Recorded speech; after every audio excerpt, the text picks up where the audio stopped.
Hey there, good evening my friends, and welcome to Prog Monster. My name is Murph and I am the host of this show.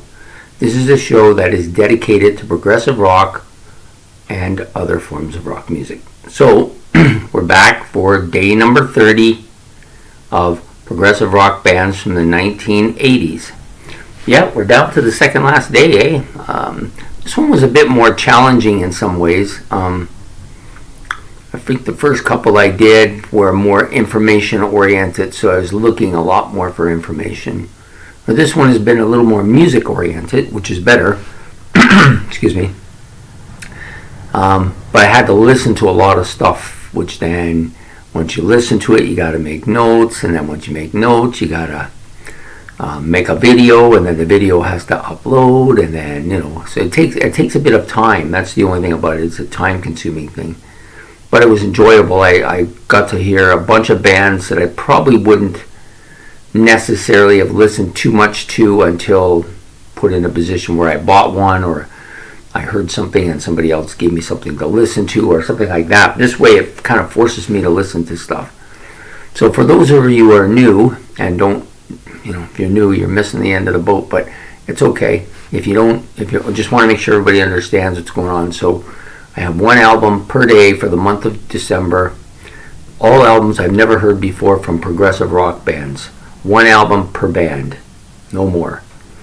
So basically what I do is I just listen to the album for the first time and then talk about it, and that's what we're doing for this month. We've had bands that I've been listening to for years, but this particular album I didn't.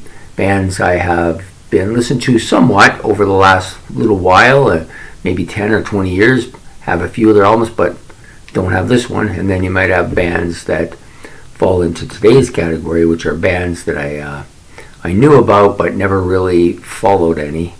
And then the last one, of course, is bands I never heard of or knew anything about. So today's band is called Solstice. I actually originally had it as Solstice. And then I realized when I started to punch it in to listen to the album that it was Solstice, and then there was a little bit of confusion because there's also an American band. I think they're called an American band, but they're British. I'm not really sure. But anyways, totally different genre. They're a heavy metal doom band, where this is a progressive rock band. So there's not really any confusion in that way. It's just that I was confused because it was two bands and I didn't realize it. Anyways, the album that we're doing is called Silent Dance. This band also comes from the neo-prog era, the second wave of progressive rock that occurred in the early 80s through the mid-80s. A lot of bands came out of that time period. I didn't realize I had so many on this list, but I must gravitate to them because I've liked all of them. For the most part, I like them all, This band's no different. They're good. Their sound. First of all, about the album, I think it was released in '84, and that's it. Go ahead, Rob. Give me the Triumph album. I'm waiting. I love it. That's fantastic. Anyways, '84. 7 tracks on the album. Album's called Silent Dance. I believe. There's probably more than 4 or 5 people in this band anyways. Probably at least 5. A couple of females, female vocalists. Pretty solid atmospheric album. Like, first of all, the production and the quality of the album is very good. Like, it's very clear. Can hear everything, even small details. Really, really good that way. Lots of organ and synthesizers, a lot of synthesizers on this album. It creates that kind of almost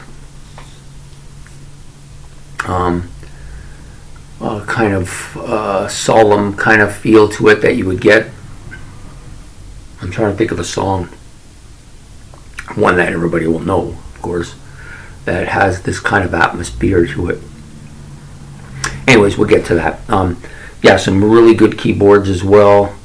Some real catchy riffs at times in the songs. Some heavy guitar here and there. and some guitar soloing somewhere. Drums are pretty heavy on this album. This that was always the thing about Genesis that I kind of, I think, you know, with Genesis the guitar bit was always toned down quite a bit, and even though Phil Collins was quite a heavy drummer on his first solo album, he is not really a real heavy drummer. He's no John Bonham. But this guy is definitely up in that heavier range. He's a pretty solid heavy drummer. Know he's there. Always know he's there. You can hear him. Yeah. So, and then there's a couple of violin parts on here that are really tastefully done and really good, actually, like some super violin. At first, I thought it was keyboards, and I listened closely. I said, no, that's definitely violin. That's definitely violin.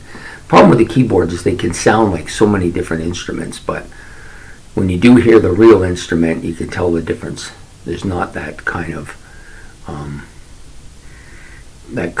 synth sound to it, I guess. I don't know what you would call that. It's got to have a name for it. Everything else does, right? So the other part is, I think, one of the best parts of this group, and maybe one of the worst parts at the same time, is the vocalists. They're both female. One of them, you know, this, and I want to make this clear, there may be only one vocalist here, maybe one female doing this, but she has a very high soprano and a very kind of tenor sound to her. So maybe she's going between tenor and soprano, but I think there's probably two.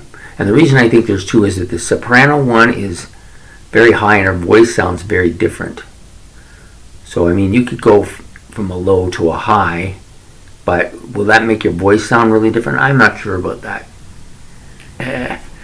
Anyways, whether there's two or there's one girl singing, like either there's one lead or there's two leads singing, it's very different in different positions and different songs.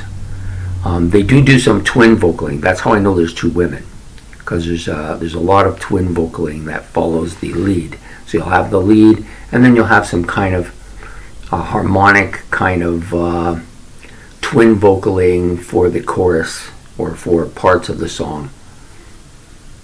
Yeah, I like that. I like the twin vocaling. The higher soprano vocal, I find her a bit piercing. But I have a problem with that at times. With part of the reason I don't listen to his heavy metal as much is because a lot of heavy metal vocalists have this really high, screeching, piercing voice. It really doesn't sit with me well. You know, I'm not talking about Ian Gillan, who's just a high vocal singer at times and likes to do those yells, but he doesn't screech like some people, which I won't mention today. But anyways, the other vocalist, or the female at a different level, is very much in the tenor section. She has a really clear sounding, smooth voice, really pleasant. I really like it a lot. So one I don't like too much, the other one I like a lot. So is it the same girl? If she's able to both make me not like her and like her at the same time, that's pretty amazing. Anyways, we'll just do the tracks. I didn't give any of the tracks under a 5, so the album is definitely a passable, and most of them I gave a 7 to, so I like the album quite a bit. First song is called Peace, and to be honest, the first side, because this was released during the time of vinyl, so there was a first side and a second side, A side, B side. A side is 4 tracks, B side is 3 tracks. The 4 tracks on the A side I like. The 4 tracks on the B side I really like. So the B side for me is much stronger, I think. So the first song is called Peace. It's got a clear but heavy guitar on it that opens up, and then the female vocals, and then the twinning vocals on this, like I've said. Some really catchy riffs on this song. It's very strong overall sound, I think. The woman has a very powerful voice. In fact, I think if there's 2 of them, they both have a powerful voice. Some real guitar solo that fits pretty much overall, feels like it fits to the song really well. Yeah, overall I like this tune quite a bit. Yeah, and again, some very atmospheric type of stuff here. There's a lot of that synthesizer adding kind of background. Some people use synthesizer to add background, some of the music to cover stuff up that they don't want to hear. So they use that to kind of muffle it a bit. But I don't think there's any of that. The sound is pretty clear here. So I gave that song a 6, liked it quite a bit. Second song, Earth Song, like this even more. It's got a kind of mellow overall feel to the song, but some heavy and strong acoustic guitar at the beginning. Once it starts, then you get these kind of keyboard and synthesizer backgrounds. Some very nice rhythm. I think the song overall has a nice rhythm to it, and I think it's a pretty straightforward song. Like it's not all over the place, I guess. It's very controlled, very organized. That's a good word, organized song. Clear and great. It has a clear and great sound, just fantastic. Yeah, this was the first song. So the first song was that high soprano voice. This one was more of a low tenor type female voice, and I like this quite a bit more. So I'm thinking, okay, so she's got a lot of range here. But then I realized after listening to some of the twinning vocals that went on later that there's 2 of them, and maybe they both take turns singing. Or maybe it's just the one girl and she's just really good, The synths are atmospheric, so yeah, it's just overall pretty high synthesizer amounts, and the vocal range is pretty high on this as well. The next song is called Sunrise. Now, I don't know if I mentioned that the last song is called Earth Song. So this is Sunrise, which is probably the song I like the least. And I don't think that it's a bad song. I just think that it's unmemorable, and it's very for the album that stretches a little bit this way or stretches a little bit that way. So for the extremes, this is down the middle. Just like it's like a fastball down the middle, but only it's a slow ball. So strong vocal opening, then some twinning vocals. This is where the twinning vocals become prominent for me. Keyboards and synthesizers are with the opening. When the girl starts to sing, that becomes a little bit stronger of a part. Then you get some heavy riffing and rhythm sounds, and almost a somber. I think a somber is a good word for this. And then it's just very synthesizer atmospheric. It's just a pretty standard song. Nothing really that special about it, but not bad. Okay, so the last song on the side, Return of Spring. Another synthesizer, more atmospheric synthesizer. Some violin on this, though. This song has a violin solo, pretty nice. The person that plays the violin here is very, very good. I don't think she's like over the top or he's over the top, but I think it's very good, very, very solid violin soloing. And then some guitar bits here that are dominated by more heavy vocals, some noises.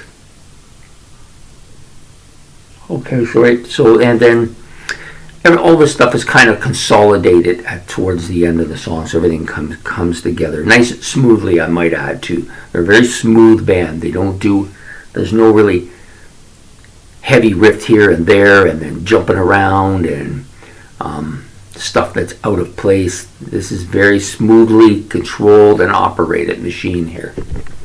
I gave this song a 6. So now we flip to the side B, which I think is the better side of the album. So the first song on it is Cheyenne. I like this song a lot. Right away, it was my favorite of the songs we'd listened to up to this point. Some twin vocals at the beginning that were really good. I think that was maybe the best twin vocaling on the album. And the group that we had done before, this Quasar, had some twinning vocals too. This is very different. This is very harmonic. The voices are very smooth. That was much more scattered and choppy, and some of the voices were a little bit rough and screechy. There's none of that here.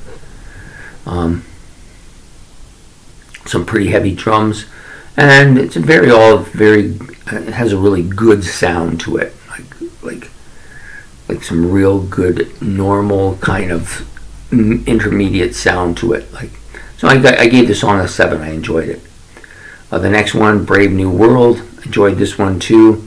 Kind of a catchy kind of I want to say it's a guitar bit, but it could be a keyboard bit here.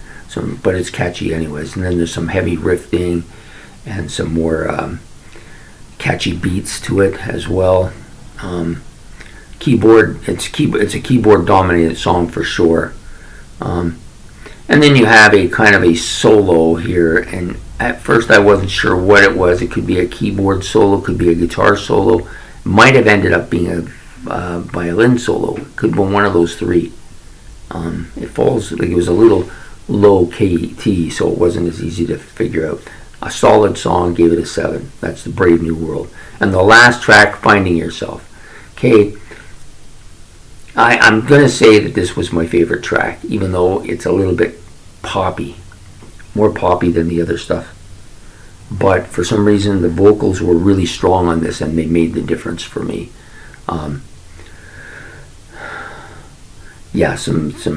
So it opens with a kind of clear synthesizer bit, and then you got some more mellow voices and talking.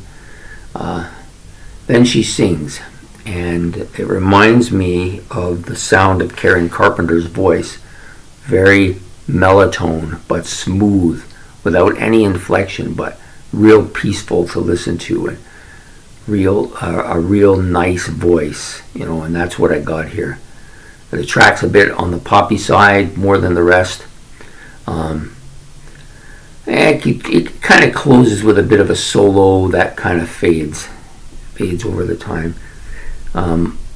Not as grandiose a song, not as much synthesizer atmosphere to it, but the vocals were crystal clear.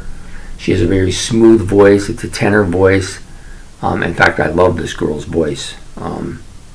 On this track and on the other track that I thought it was somebody else too.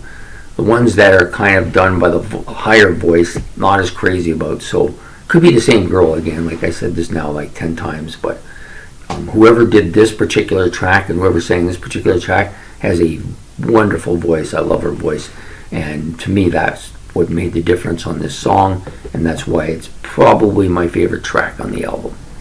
So overall, this is a pretty strong progressive rock album. Nothing flamboyant, nothing unusual, just very crystal clear, very synthesizer oriented, very kind of like you would get on, say, And Then There Were Three, the Genesis album. That kind of smooth sound to everything. No big jumps all over the place, no great huge guitar solos, no lengthy drum solos, no even lengthy keyboard solos. There was a great violin solo in the middle of the Brave New World, but for the most part it was pretty tame throughout the rest of the whole song. Actually, the solo was in Return of the Spring. That was where it was. Just really, really good vocal solo. But nothing like if the walls are at 820 and 80, nothing outside of that. All pretty much condensed to a nice smooth sound. If you like that atmospheric kind of synthesizer dominated and keyboard dominated songs that are proggy with some great vocals and some tasty kind of nice smooth solos, whether they're guitar or keyboard or violin, you're going to get a lot of that here, and you'll probably appreciate this album. I think it's a pretty solid album. Anyway, so there you have it. So Solstice, Silent Dance, from day 30, December the 30th, for progressive rock albums from the 1980s. I hope you enjoyed this video. Please like and subscribe if you did, and we'll be back with the final day, with the final album tomorrow, and then we'll do our honorable mentions. So have yourself, not honorable mentions, what am I talking about? Then I'm going to do my ranking of the whole 31 albums in a separate video, and that will come out within a short period after the last day 31's video. Well, it'll come out in the morning, so this will probably come out maybe around noon, I think. Anyways, I hope you will. I hope you will enjoy that, and we will see you very soon. Have a good evening. Goodbye.